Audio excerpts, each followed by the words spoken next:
Good evening and welcome to SUTV News for this Wednesday, April 24th, 2013. I'm Stephen Graves. One particular matter has dominated local and national headlines. Police have recently made significant efforts to educate Americans on how to stay safe in times of trouble and procedures to take in times of an emergency. Locally here on campus, the SU Police Department put this mentality into play by holding a town hall meeting open to both residents and university students.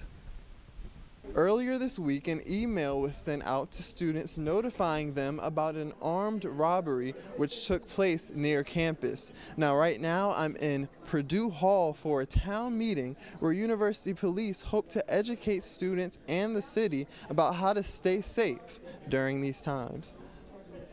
Primarily, I want people to be aware of what we have collectively done, not only the police, but the campus community as a whole, to make the experience here at Salisbury University a safe one for people to learn and share their culture and views.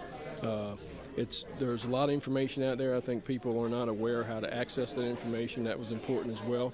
We also learned that we perhaps need to listen more and heed the suggestions and recommendations of the campus community.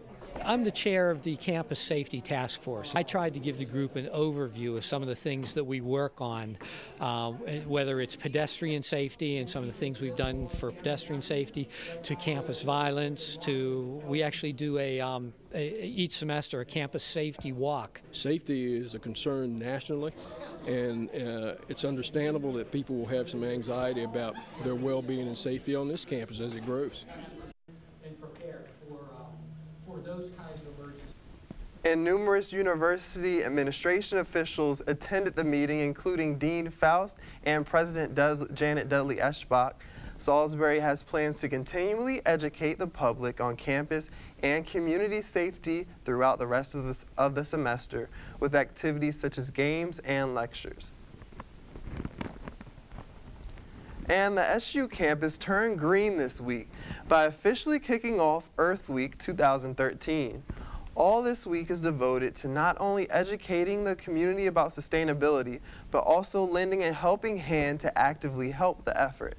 Catherine Carmine visited Recycle Madness today in Red Square, which is an event that gives students a competitive opportunity to collect recyclables. This dumpster is full of recyclables in SGA's efforts to save the environment. Recycle Madness has been going on for 3 years now, and I had the chance to talk to students and organizers of this event. Sure, so Recycle Madness was this event that started about 3 years ago with our Speaker of the Senate and SGA, Tanner Shepard. He had this great idea to have this big day where we collect all these recyclables and weigh them and see how much we can collect. We started out with, a few, about 1,000 or so pounds in the first year, and then last semester, we had 6,616 pounds of recyclables, which is crazy. So we're hoping for this semester to do even more. Why did you bring your recyclables to Recycle Madness today? Because I had them and I know it's good for the environment, so it's just a good opportunity. I just think that it helps the earth a lot and that we should all do our part to help clean up the earth and everything. I just went to the movie Yurt last night, which was phenomenal. I thought it was a lot better than I was expecting it to be. It was really informational and it just makes me want to get active. So my family's always recycled, so I just thought it's my little part that I could do something to help out. At the end of this event, the organization with the most recyclables receives the Golden Can Crusher Trophy and a pizza party. This is Catherine Carmine reporting from Red Square for SUTV News. And this is an annual event. This is an annual event held by the Student Government Association. It's a very successful effort as they collect thousands of pounds of recycling every year. And bad weather puts a hold on one campus's major spring event. Also, security is being beefed up on one campus's transportation system. SUTV's Kim Newcomb has all of this and more on this week's Campus Connection.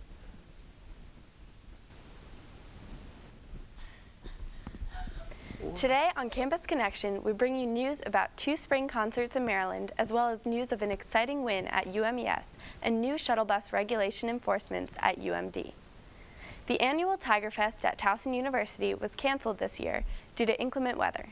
The university had DJ Chase, Harmonic Blue, Breathe Carolina, Super Mash Bros, and Wiz Khalifa lined up to perform on Friday, April the 19th.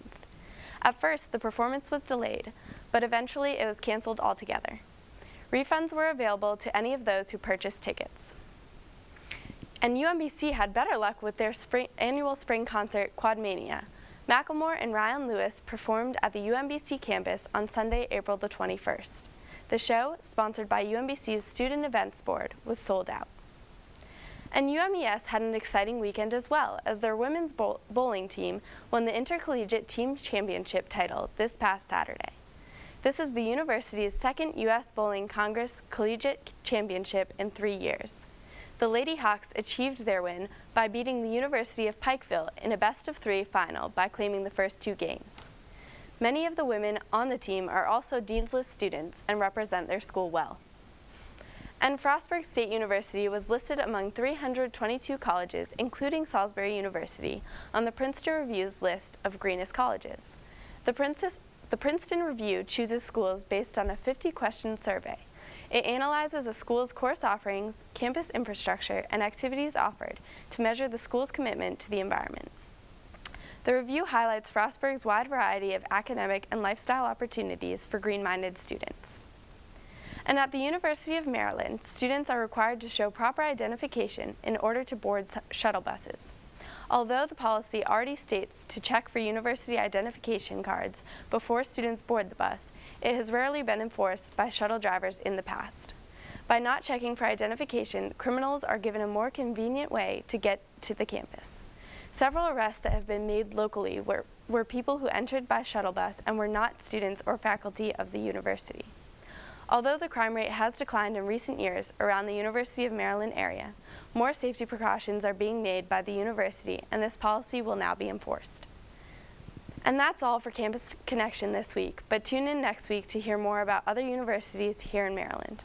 This is Kim Newcomb for SUTV News. Thanks, Kim.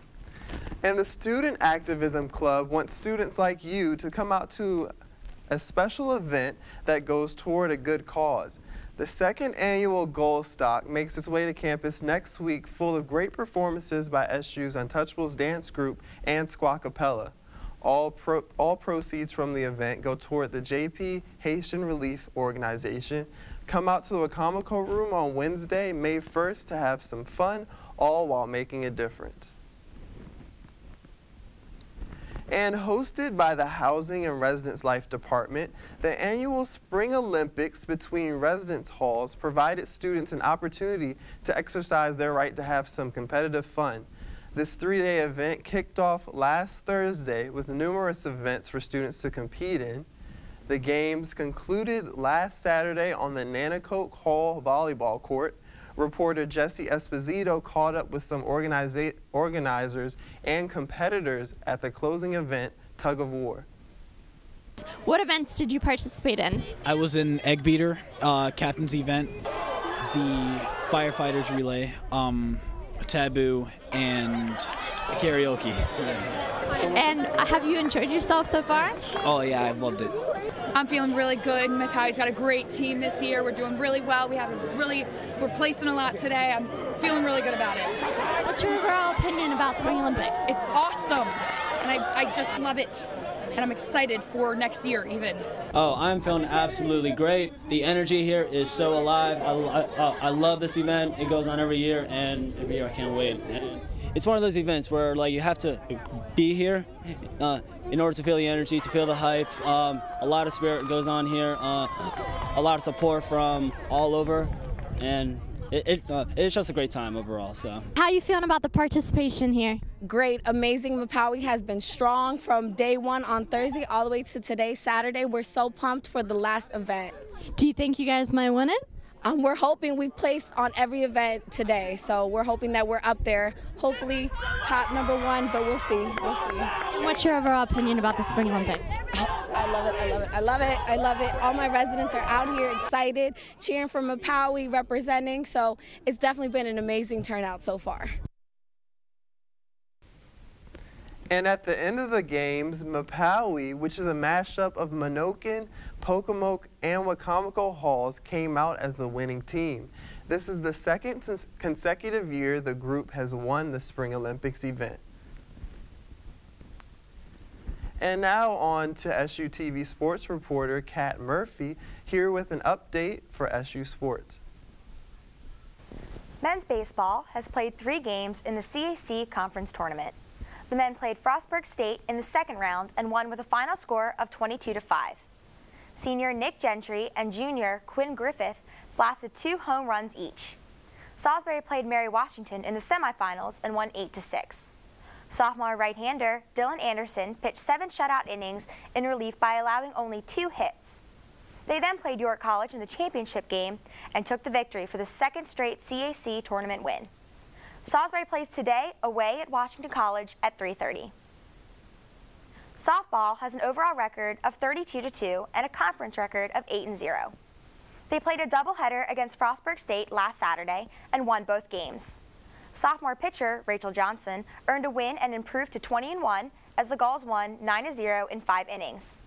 SU seniors went 20 for 24 with 16 runs scored and 17 RBIs.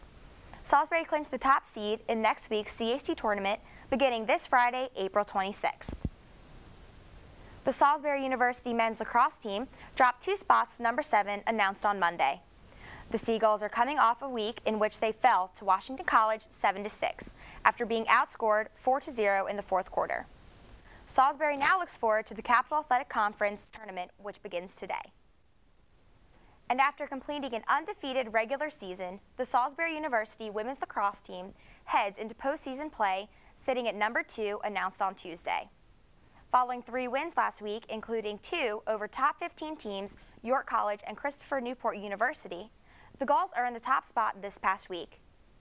As a result of its undefeated regular season, Salisbury has earned a bye in the first round of the CAC tournament. The Gulls will host a CAC semifinal game this Saturday, April 27th, with a time and opponent still to be determined.